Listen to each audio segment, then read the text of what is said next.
Unit 3, Value Proposition. A value proposition is a simple statement that summarizes why a customer would choose your product or service. Sinasabi lang dito na yung value proposition is yung benefit na makukuha ng customer sa product or service ng isang business. Halimbawa nito is yung money vendor. Para mahikayat niya yung mga tao na bumili sa kanya is kailangan niya magsabi ng mga advantages sa paninda niya. For example, yung bili kayo ng mani, mainit-init pa, marami tong bawang. Sa pagsasabi pa lang niya ng ganon is magiging interesado na yung mga tao na bumili sa product niya na mani. Business value proposition is arguably the most important element of your overall marketing messaging. It is actually a statement which serves as a window for the consumer to see clearly what a certain brands could offer and its advantages over other competitors. At para mas malinaw pang makita ng mga consumer yung mga advantages, dito na pumapasok yung advertisement. The phrase value proposition or PP is credited to Michael Lanning and Edward Michaels, who first used the term in a 1988 staff paper for the consulting firm McKinsey & Co. In the paper, which was titled "A Business is a Value Delivery System," the authors defined value proposition as a clear, simple statement of the benefits, both tangible and intangible, that the company will provide, along with the approximate price it will charge each customer segment for those benefits. So, punta naman tayo sa tinatawag natin project benefits. Under project benefits, meron tayong tinatawag na tangible benefits and intangible benefits. Pag sinabi natin tangible benefits, those are the benefits that can be measured or quantified in terms of financial, such as increased revenues, resource cost savings, the software and hardware cost savings, of course, the productivity gain, and process improvement. And so, pag sinabi nating tangible benefits, meron siyang datang pinagkukuhanan. Or meaning to say, it is measurable, objective evidence.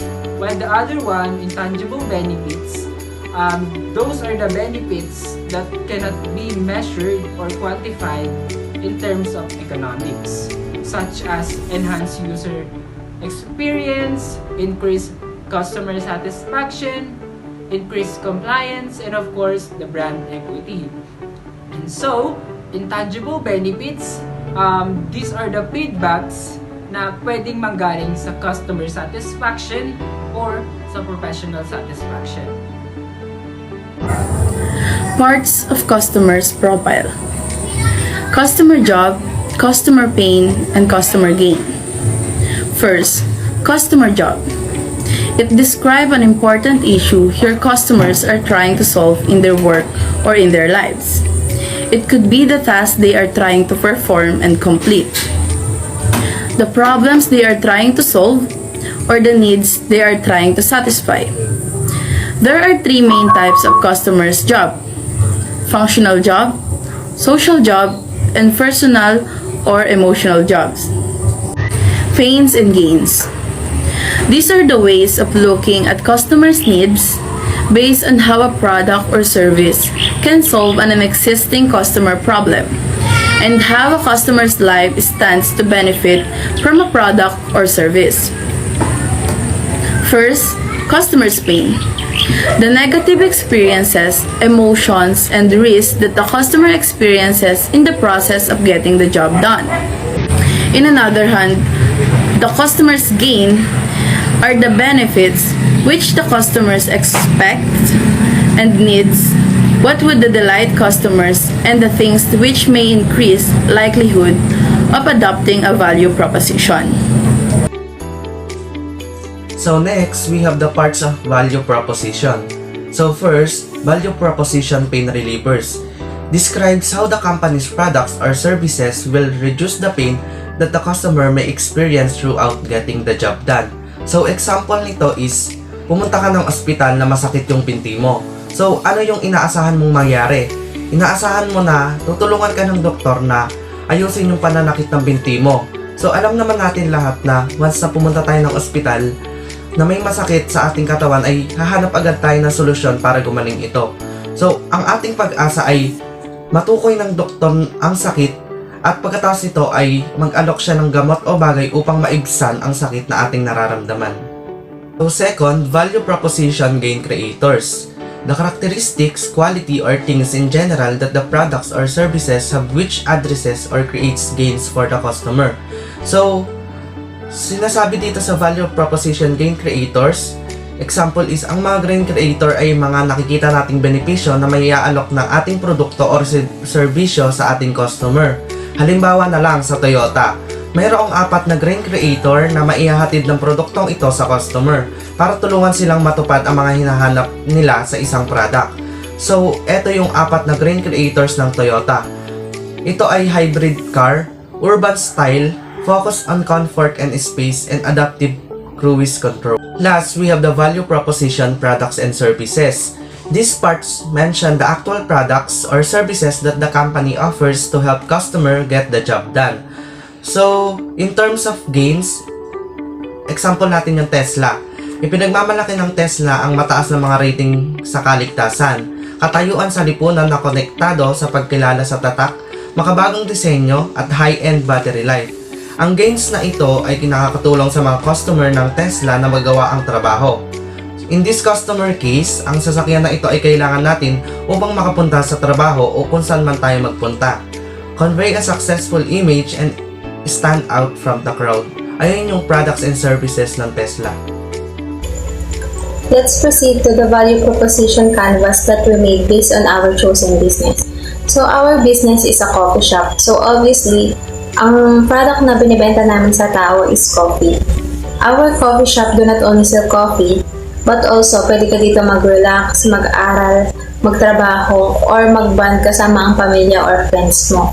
So let's start with the customer profiles. Customer jobs. Unang-una dito ang coffee lovers. Ano ba ang coffee lovers? Ito yung mga tao na sobrang hilig sa kape.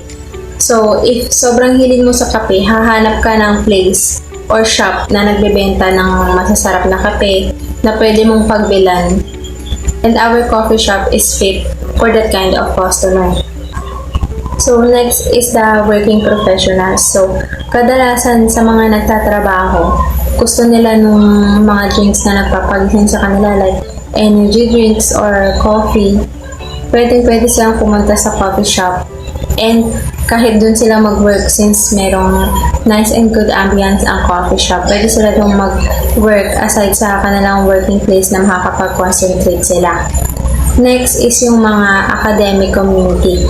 Kasali dito yung mga students, professors, mga researchers, or kahit yung mga graduates na kailangan mag-review for their upcoming board exam. Pwede silang mag-review sa coffee shop while drinking their coffee. Pwede silang mag-review doon at saka kung gusto nilang uminom ng coffee, pwede din, ganun. Next is families and social gatherings. So, sa coffee shop, pwede din doon mag-band yung mga pamilya. Kunwari, kung gusto nilang humanap ng place na pwede silang mag-banding na hindi ganun ka-extra, ganun. Yung comfortable lang ba? Pwede sila sa coffee shop. Also, kunwari, let's say for instance, may gustong mag-catch up or mag-band, like matagal na silang hindi nagkikita-kita, pwede silang sa coffee shop mag-meet up and doon sila mag-banding. Kasi hindi lang naman coffee ang binibenta sa coffee shop. We also offer nice and comfortable ambience that is fit for gatherings or para sa mga nagbabanding na pamilya.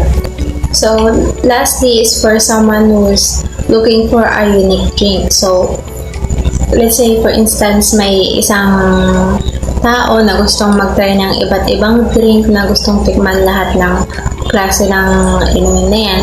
Coffee shop is a perfect place for that person since our coffee shop sell a lot of variety of coffee. So, pwede siya doon, inumin niya lahat. So, next na is yung customer's pain. So, ano na nga ulit yung customer's pain? Ito yung mga naghihinder sa mga nakakapag-fulfill sa isang customer. Like, for example, ano ba yung mga customer job natin, di ba, more on like na gustong magkape, gustong mag-relax, gustong mag-banding, gustong mag-aaral, ganyan. So, itong customer's pain, ito yung mga bagay na pumipigil para magawa nila yung bagay na yun. Ganun. So, unang-una na dito, syempre, yung lack of equipment. So, syempre, kunwari, paano ka magkakape kung wala namang coffee maker, di ba? Or let's say, for example, may student doon na gustong mag-aaral habang umiinom ng kape. Paano siyang makakapag-aral or makakapag-research ng maayos if walang wifi sa isang shop, sa isang coffee shop? Diba, ganun. Next is the slow service. So, alam naman natin lahat kung gano'n kakainis yung kapag umorder ka tapos sobrang tagal ibigay ng in-order mo. So, imbis na makakapag-relax ka doon sa shop na yun. Kasi isa yun sa customer jobs natin yung makapag-relax ka. So, paano ka makakapag-relax doon sa coffee shop na yun if yung in-order mo is sobrang tagal? Like, kunwari, 1 hour ago ka nang umorder tapos wala pa rin yung in-order mo. Diba? Imbis na marirelax ka, may stress ka pa. So, next is yung ventilation. So, kunwari may isang customer na gustong mag-hot coffee kahit na sobrang init ng panahon. Siyempre, kadalasan, di ba, sa mga coffee shop, may aircons ganun. Pero yung napuntahan niyang coffee shop is walang aircon. So, imbis na dun siya magkakape, hindi na siya makakapagkape kasi gusto nga niya hot coffee tapos walang aircon dun sa shop. So, hindi pwede yun. Or, kaya let's say, for example, hindi naman ganun kainit, pero sobrang kulog doon sa loob ng coffee shop. Diba ang pangit nun? Parang ang baho niya na hindi mo maintindihan. So, imbes na bibili ka doon ng coffee, parang mawawalan ka ng gana kasi ganun yung surroundings ng coffee shop. Next one is yung small place. So, parang ganun din, kapag maliit yung shop mo, hindi ka makagalaw ng maayos. Hindi ganun komportable kasi sobrang liit ng space. Parang sa Jollibee, di ba, tikit-tikit yung upuan doon. Parang ganun siya comfortable. Next is unfreezing staff. So, let's say for example, yung customer gusto magkape, pero yung staff na nagbebenta ng coffee is napaka-sungit ng itsura, napaka-taray sa ibang customer na nasa harapan niya, na hindi approachable, ganun. Tapos, paano kung introvert yung isang customer? So, may tendency na hindi na lang siya umorder kasi ganoon na yung employee, yung staff na nagbebenta. The unaffordable prices. So, syempre, kunwari, kadalasan, di ba, sa mga bumibili ng coffee is yung mga students or wala pang sariling pera. Paano sila bibili ng kape kung sobrang mahal ng ibinibenta? Hindi nila afford kahit gustong-gusto nilang magkape, hindi pwede kasi wala silang pera. Masyadong mahal. Next is the disturbing and bothering ambience. So, let's say for example, yung coffee shop mo is nakatayo sa katabi ng construction site. Tapos, may isang customer na gustong mag-coffee sa relaxing and comfortable na coffee shop. Like, for example, gusto niyo mag-coffee habang nagbabasa ng favorite book niya. I-cancel yung coffee shop na napuntahan niya is katabi ng construction site. So, imbis na ma-relax siya doon, baka ma-stress pa siya doon sa mga tunog ng construction vehicles. So, hindi yun pwede. So, next na yung mga customer skill. So, unang-una nandito syempre yung kind personal. So, hindi lahat ng coffee shop or kahit na yung ibang shop na hindi ganun kadalas na meron silang kind personnel, like yung bukal sa loob magbenta. Kasi kadalasan, kunwari, sa sari-sari store, based on experience, yung mga nagtitinda parang galit pa kapag may bumili. So, in our coffee shop, we can assure you that our staff is kind and approachable. Next is trendy music. So, makaka-assure ang mga customers na ang mga tumutugtog sa coffee shop namin is nasa trending. But, hindi lahat ng songs na nagpe-trend like yung MPL, hindi ganun. Pinifilter namin and pinipili namin mabuti yung mga songs na ipi-play namin sa coffee shop para na rin sa mga customers para ma-enjoy nila yung stay nila sa coffee shop. Next is efficiency and quality service. So, yung mga staff na magtitinda sa coffee shop namin is magkakaroon muna ng training or let's say na intern muna sila bago sila officially na magbibenta na sa shop namin. Like, ito-train muna namin sila kung kaya ba nila para maayos yung pagsisilbi namin sa mga customers. Also, we do monthly check para matignan talaga kung maayos ba namin na pagsisilbihan ang mga customers namin. So, the customers can assure na makakatanggap sila ng quality service sa shop namin. Next is reasonable price. So, kumpara sa ibang coffee shop, we sell coffee in fair and not too high prices. Pero hindi ibig sabihin na mura ang coffee namin is low quality na ang kape. We sell high quality coffee for reasonable prices. Next is comfortable atmosphere. In our coffee shop, we can assure you that our place is comfortable and fit for relaxing. Kung gusto mo magpahinga, pwede ka pumunta sa coffee shop namin. Pwede kang matulog doon habang nagkakape. Lastly, free access-free Wi-Fi for work and study. So, kung bibili ka doon ng product namin, kahit yung pinakamura lang na product namin, magkakaroon ka na ng access sa Wi-Fi namin. And pwede ka doon mag-research, gumawa ng thesis, magtrabaho habang nagkakape. Okay, let me explain what are the parts of value proposition of the business we choose, which is the coffee shop. First, the pain relievers. Describe how your products and services alleviate customer pains, and the pain relievers we input are different style and comfort. It must be a special and welcoming place to visit because a distinctive setting and calming atmosphere might attract a lot of customers.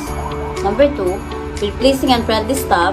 In business industry, we must treat every customer equally because friendly and pleasing environment can make the customer return and give a good review. Number 3, well ventilated. Number 4, timely service. Number 5, maximizing space. Number 6, offers an open space design full of light. And number 7, stores super clean including the counter, bathroom, and tables, and etc. While the gain creators describe how your product services create customer gain. The gain creators for our coffee shop are Wi-Fi is free in each location. Some people go to the coffee shop to study and have a business meeting, and etc. That's why a Wi-Fi is a must. Innovation at its best, music is well selected, products is affordable, or drinks is affordable, employees trained to cheer your presence.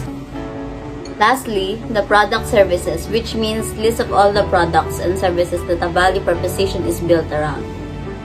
And those are working space for business meeting and presentation, optional place for students, social and family destination, and the best place for coffee lovers. That's all.